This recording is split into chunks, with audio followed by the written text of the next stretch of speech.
Chennai shopping మాల్లో ఉగాది వేడుకలు. మీ పండుగ షాపింగ్ చెన్నై షాపింగ్ మాల్లో చేయండి. అందమైన వస్త్రాలతో పాటు విలువైన బహుమతులు పొందండి.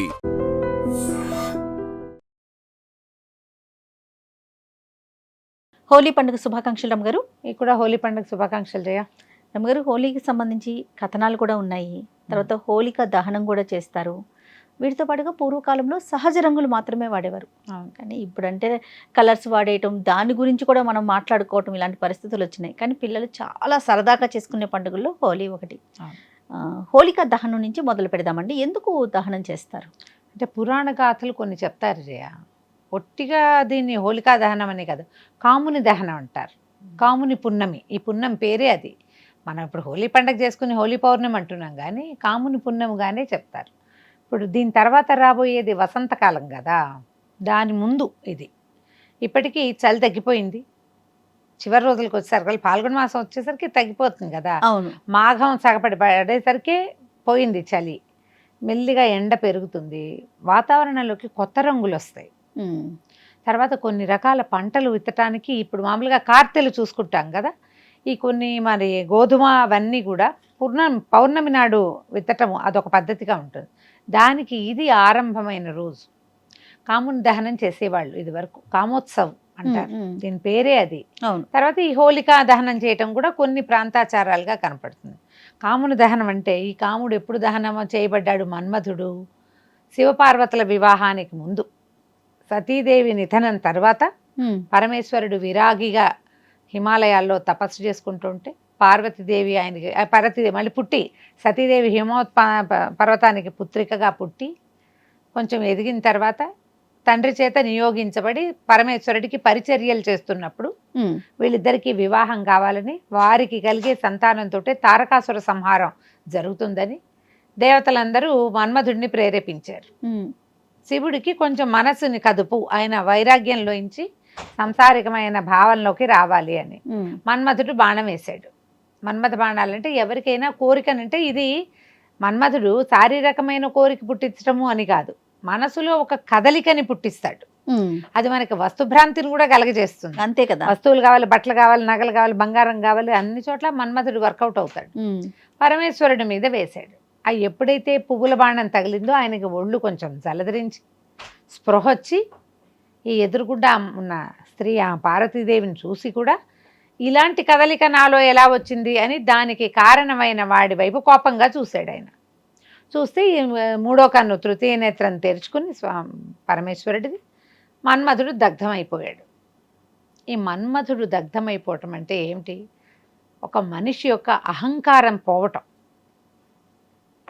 దుర్గుణం పోవటం, మన లోపల ఉండే చాలా రకాల చెడులని పోగొట్టుకోవటం. ఇప్పుడు మన్మధుడు దేవతల కోసం చేశాడు, భూభారం తగ్గించడం చేశాడు, అవన్నీ పాయింట్లే, కానీ ఒక చెయ్యకూడని పని అంతేగా కదా. ఇప్పుడు ఆ విషయంలో అది కరెక్టే అయినా కూడా మనుషులు మనం అట్లా ప్రవర్తిస్తాం. ఇది చేయొచ్చా చేయకూడా ఉండదు అని ఆలోచించాం. ఒక డెస్పరేట్ అయిపోయి ఆ క్షణానికి ఏదో ఒకటి చేసేస్తూ ఉంటారు. దానికి కారణం ఏమవుతుంది? సాధారణంగా లోపల ఉండే అరిషడ్ వర్గం కారణం అవుతుంది. వాటిని పోగొట్టుకోమని చెప్పడానికి కాముడు దహనం చేస్తారు. ఇదొక గాథ అయితే. రెండోది హోలికా దహనం ఎందుకని చేస్తారు? పండగ రోజున చెయ్యరు, ముందు రోజు రాత్రి చేస్తారు. హోలికా దహనం చేశాక రంగులు చల్లుకుంటారు. ఓకే. ఈ హోలిక ఎవరు? హిరణ్యకశిపుడి చెల్లెలు. ఈ చూడు కథల మూలలు ఎక్కడుంటాయో. హిరణ్యకశిపుడి కథ అంటే కృతయుగం నాటి కథ. హిరణ్యాక్ష హిరణ్యకశిపులు ఉన్నారు కదా, హిరణ్యకశిపుడి కుమారుడు ప్రహ్లాదుడు, ప్రఖ్యాతమైన గాథ మనకు తెలుసు కదా. అయితే ఈ ప్రహ్లాదుడిని హరినామస్మరణ మాన్పటానికి ఎన్నో రకాల ప్రయత్నాలు చేశారు. ఆ చేసిన ప్రయత్నాల్లో ఒకటి అగ్నిలో వేసి దగ్ధం చేయాలని ప్రయత్నం చేశారు. అగ్ని కాల్చని లక్షణం కలిగినటువంటి హోలికని ఈ పిల్లవాడిని దహనం చేయడానికి నియోగించారు. ఆమెకి అగ్ని భయం లేదు హోలికకి. హిరణ్యకశిపుడి చెల్లెలు అంటే రాక్షసి ఆమె పిల్లవాడిని ఒళ్ళో కూర్చోబెట్టుకుని మంటలు అంటించుకుంది. ఆమె కాలదు, పిల్లవాడు కాలిపోతాడని. కానీ ఏమైంది? విష్ణు భక్తి పరాయణుడైన ప్రహ్లాదుడి విష్ణునామస్మరణతో, విష్ణునామస్మరణ వల్ల పుట్టిన అగ్ని మామూలు మన నిప్పు లాంటిది కాదు, అది దాని ప్రభావం వేరేగా ఉంది. ఈ హోలిక కాలిపోయింది, పిల్లవాడిని నిప్పుల్లోంచి బయటకు వచ్చేసాడు. ఆమెకున్న వరం పోయింది. అదే విష్ణువు వల్ల భగవంతుడి మహాత్మ్యం వల్ల, నామపారాయణ వల్ల ఇలా జరిగిందంటారు. ఇప్పుడు ఏమిటంటే చెడుకి మీద మంచి యొక్క విజయంగా, ఈ భక్తి లేని వాళ్ళు నాస్తికవాదం మీద భక్తి యొక్క విజయంగా చెప్తారు దీన్ని. మనం భగవంతుణ్ణి నమ్మాలి, దానికోసం హోళికా దహనం చేస్తాం. ఈ రోజు జరిగిందని ఆ హోళికను దహనం చేసిన తర్వాత ప్రహ్లాదుడు సశరీరంగా సజీవంగా మంటల్లోంచి బయటకు వచ్చాడు. తర్వాత భగవత్ సాక్షాత్కారం కూడా జరిగింది దీని తర్వాత కాలంలో కదా జరిగింది. అవును.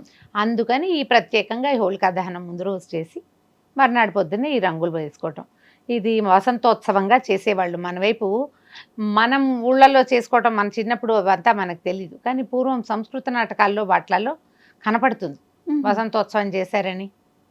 వసంతోత్సవం అప్పుడు కాముడి వేషం ఒకళ్ళు, రతీదేవి వేషం ఒకళ్ళు, వసంతుడి వేషం ఇంకొకళ్ళు వేసి అంతఃపుర స్త్రీలు కూడా చక్కగా ఈ వసంతోత్సవాలు అవి ఆడేవాళ్ళు.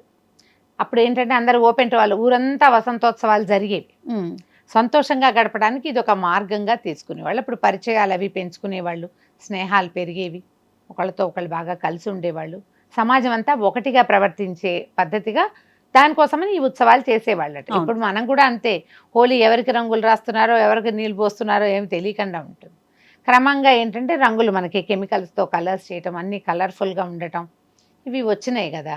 కొంచెం హోలీలు ఆడేటప్పుడు కాస్త జాగ్రత్తగా ఉండండి. అవి కంట్లోకి పోతే ప్రమాదం, చెవులోకి వెళ్తే ప్రమాదం, ఏ పొరపాటున నోట్లోకి వెళ్తే ఇంకా ప్రమాదం. కొన్నిసార్లు రంగులు వదలవు, ఒక్కోసారి అలర్జీస్ రావచ్చు, స్కిన్ అలర్జీస్. క్రమంగా ఏమైంది, కోడిగుడ్లు వేసి కొట్టేయటం అవి ఇవి అలాంటివి చాలా వచ్చినాయి కదా. ఎగ్స్ కొట్టేస్తూ ఉంటారు, నెత్తి మీద రాసేస్తారు. మా వాడైతే వణుక్కుంటూ వచ్చేవాడు, నీళ్లలో నానిపోయి వణుకుతూ చలి. ఇంకా ఏంటంటే తడి ఒంటితో రోడ్ల మీద తిరిగితే అలాగే ఉంటుంది, ఒళ్ళంతా నానిపోయి పాసిపోయినట్టు అయిపోయి అలా పిచ్చాట. పొద్దునుంచి సాయంత్రం దాకా ఆడినా తనివి తీరదు. ఆడుకోవడానికి ఇది ఒక మార్గం. సేఫ్గా ఆడండి ఎవరు ఎట్లా ఆడినా.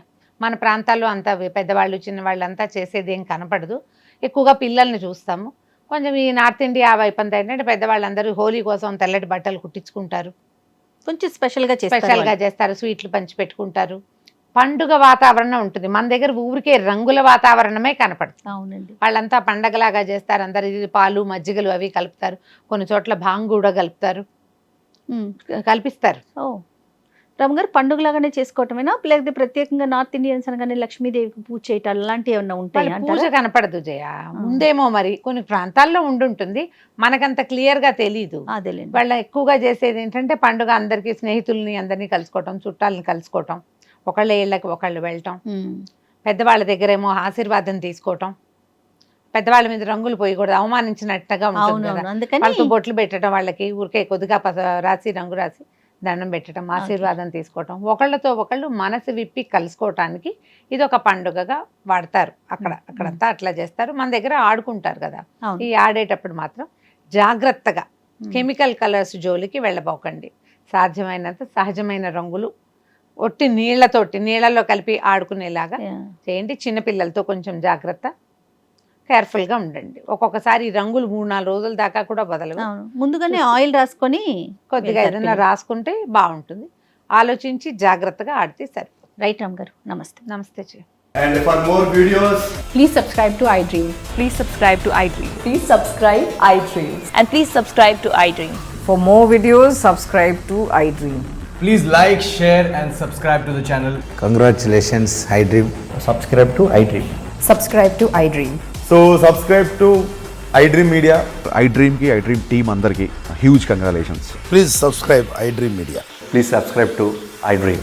Subscribe iDream. Please subscribe to iDream. iDream అంటే నా కళల ఛానల్ను సబ్స్క్రైబ్ చేసుకున్న నోరు తిరుగుతలేదు, మీరైతే గంట గుర్తు కొట్టండి. For more such videos, please subscribe to iDream. Subscribe to iDream. Please subscribe to iDream. Please subscribe iDream Media. Please do subscribe to iDream. Please subscribe to iDream Media. For best entertainment and information, please subscribe iDream. And don't forget to subscribe to iDream.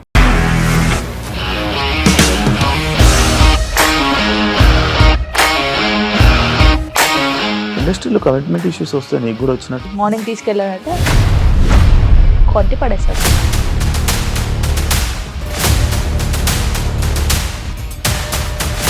ఒక్కళ్ళు కూడా చూడలేదు ఈ cinema అని చెప్పడానికి కూడా చాలా ధైర్యం కావాలి. అది నిజం కదా, దాంట్లో ధైర్యం ఏంటి? ఇది నెక్స్ట్ డే ప్లేట్ మార్చేస్తే తప్పు కదా. As of now we are comfortable this అని నేను అనుకుంటున్నాను. రష్మిక గారిది మీది ఒకే ఊరంట కదా. నీకు కోపం వచ్చిందంటే బాగా తిట్టేత్తరా? తిట్టేద్దామండి. నిజంగా గేమ్ ని ఎలా చేంజ్ చేయగలిగారు? ఏపీఎస్ఎఫ్సి వాళ్ళకి 6 నెలల్లో నేను 6 లక్షలు కట్టా. బిజినెస్ చేయాలనుకుంటే it is as difficult as riding a tiger.